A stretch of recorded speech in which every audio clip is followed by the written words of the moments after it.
Welcome students, welcome back to my YouTube channel. Here is the second lecture of study of language. जैसे कि हमने पिछली video में language की definitions पढ़ी थी और लैंग्वेज की इंपॉर्टेंस या उसकी यूजेस कह सकते हैं उसको पढ़ा था। आज के लेक्चर में हम ओरिजिन पढ़ेंगे, ओरिजिन ऑफ लैंग्वेज। लैंग्वेज कहाँ से ओरिजिनेट हुई थी। लैंग्वेज ओरिजिनेट का कोई एक स्पेसिफिक जो आप कह लें कोई एक नहीं है, पॉइंट इसमें डिफरेंट आ सकते हैं। ठीक है, डिवाइन सोर्सेज से लेता है, ठीक है, इस्लामिक पर्सपेक्टिव के हिसाब से लेता है, बिब्लिक के हिसाब से लेता है और हिंदूज के हिसाब से लेता है। इससे स्टार्ट करते हैं। Single proto language that slowly evolved and was transported to different parts of the world. किस तरह एक लैंग्वेज जो थी, जुबान जनरेट हुई और पूरी दुनिया में डिफरेंट तरीके से किस तरह लोगों में फैल गई। इसके हम तीन पर्सपेक्टिव है, डिवाइन सोर्स से हम पढ़ेंगे। फर्स्ट पर्सपेक्टिव हमारे पास है इस्लामिक के, इस्लाम में लैंग्वेज का क्या कंसेप्ट है कि लैंग्वेज कहाँ से आई थी। तो इसके बारे में एक कुरानी आयत है जिसकी ये ट्रांसलेशन है इंग्लिश में कि and he taught Adam all the names of then showed them to angels saying inform me of the names of beings if ye are truthful। कि उनका कॉन्सेप्ट ये है कि हज़रत आदम अलैहिस्सलाम को अल्लाह ताला ने सारे नाम चीज़ों के बताए थे और उसी तरह वो नाम आगे बाकी लोगों में ट्रांसफर हुए। सेकंड है बिब्लिक पर्सपेक्टिव। आपको ही नजर आएगा कि ये सारे पर्सपेक्टिव एक दूसरे से मिलते जुलते हैं। सेकेंड बिब्लिक के पर्सपेक्टिव से है कि गॉड क्रिएट आदम, अल्लाह ताला ने आदम को पैदा किया and whatsoever Adam called every living creature that was the name of their of.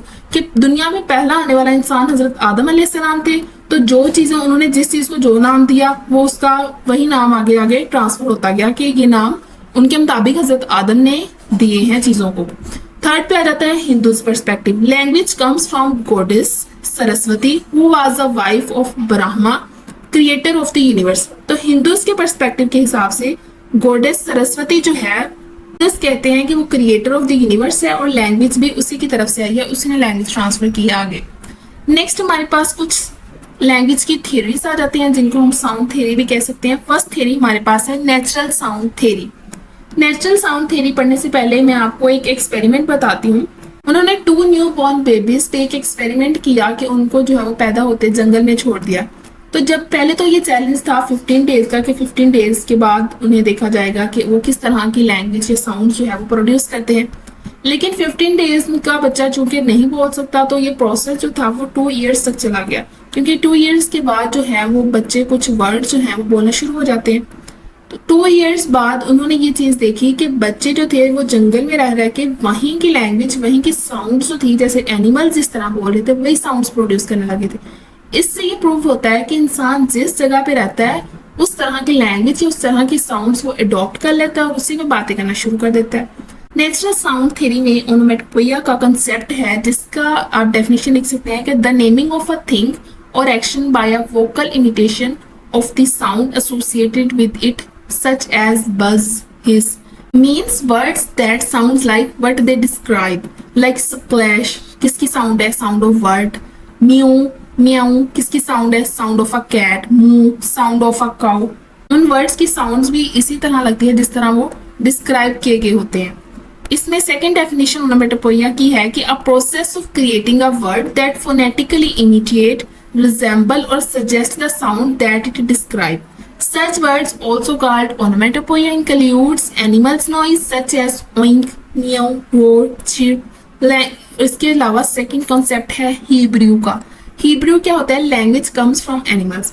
जो लैंग्वेज जानवरों से ट्रांसफर हुई इंसानों तक या जो साउंड्स हमने उनकी समझी, कॉन्सेप्ट उनका वो है, उसको क्या कहते हैं, हिब्रू। ये हमने पढ़ ली नेचुरल साउंड थ्योरी के 2 इंपॉर्टेंट जो उसमें मेन कंसेप्ट थे और एक एक्सपेरिमेंट की एग्जांपल दे दी उसने हमें कि नेचुरल जो चीजें हैं वो नेचुरल साउंड जो है वो बच्चा जिस जगह पे रहता है नेचुरली वहां से सीख लेता है।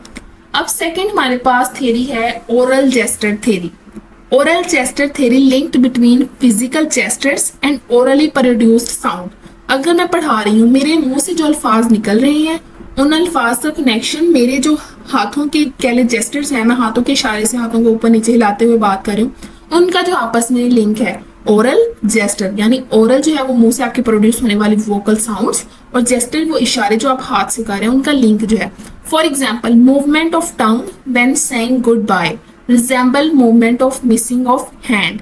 अपना हाथ हिलाते हिलाते उसका मतलब भी बाय होता है, साथ हम अपनी जुबान से कह देते हैं बाय और उस साउंड को हम साथ एक्शन करके परफॉर्म करते हैं हाथ हिलाते हुए।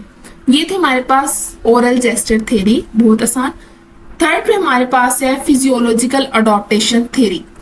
Physical feature living human beings are the good clues for the capacity of speech. Human teeth, lips, tongue are designed in a way that makes them play a major role in processing sounds. Message work of brain that take message and we speak. If brain can never work, we are unable to speak. Left side of brain is damaged, we are unable to speak. अब वो कहते हैं कि इंसान का जो teeth, टंग या mouth इस तरह डिजाइन किया गया है बनाने वाले ने, माउथ टू टंग इस तरह डिजाइन किया है कि वो हेल्प करता है वोकल साउंड्स निकालने में। और जब जिस तरह हम चीजों को परसीव करते हैं, समझते हैं, हमारा ब्रेन जो है वो हमें ऑर्डर देता है एक्शंस परफॉर्म करने के लिए। और अगर हमारा माइंड ही काम नहीं करेगा तो हम किस तरह एक्शंस परफॉर्म करेंगे और किस तरह हमें पता चलेगा कि ये चीज सही है या गलत। सुन के समझ के फिर जुबान से उसका रिप्लाई करते हैं कि ठीक है या गलत है। ये भी सोचने का मौका कौन देता है? हमारा माइंड। हमने पाँव ऊपर करना है, पाँव आगे बढ़ाना है, हाथ हिलाना है, ये कौन रिएक्शन, ये इस चीज का ऑर्डर कौन देता है? हमारा माइंड देता है। अब वो कहते हैं कि अगर माइंड ही हमारा डैमेज हो जाए, हमारा माइंड ही काम ना करे, तो हम किस तरह हम बोलने के काबिल भी नहीं रहेंगे कि हमें पता ही नहीं चलेगा कि हम बोल क्या रहे हैं, क्या चीज सही है क्या गलत है। नेक्स्ट हमारे पास रहती है genetic theory. The automatic set of development and the complexity of the sound child's language have led some scholars to look for something more powerful than small adaptation of the species over time. The genetic theory points out to something in human genetic and innateness with the passage of time man cannot make. इसमें वो कहते हैं कि genetic through यानी jeans के through इंसान जो है, कोई भी बेबी जो है वो लर्न करता है अपने पेरेंट्स से, वो पेरेंट्स हैं उन्होंने अपने पेरेंट्स से, मतलब एक जेनेटिकली लैंग्वेज जो है वो कहते हैं ट्रांसफर होती जा रही है एक चाइल्ड से नेक्स्ट चाइल्ड में, या एक पेरेंट से नेक्स्ट उसके चाइल्ड में। ओवरऑल कंक्लूजन इसका ये आता है कि no theory about language is purely right, but every idea has play a way of man to explore the great sea of knowledge about language. So we can say that the words language evolved spontaneously. They were not designed. हम कह सकते हैं कि language जो है वो evolve होती है स्पॉन्टेनियसली, ना कि स्पेशल डिजाइन की जाती है। हर बच्चा डिजाइन की हुई लैंग्वेज नहीं सीखता, बल्कि वो अपने माहौल में नेचुरली जो चीजें इर्द गिर्द होते देखता है उन चीजों से वो सीख लेता है। और यहाँ तक हमारा लेक्चर जिसमें हम ओरिजिन और कुछ साउंड थ्योरीज को डिस्कस किया है खत्म होता है।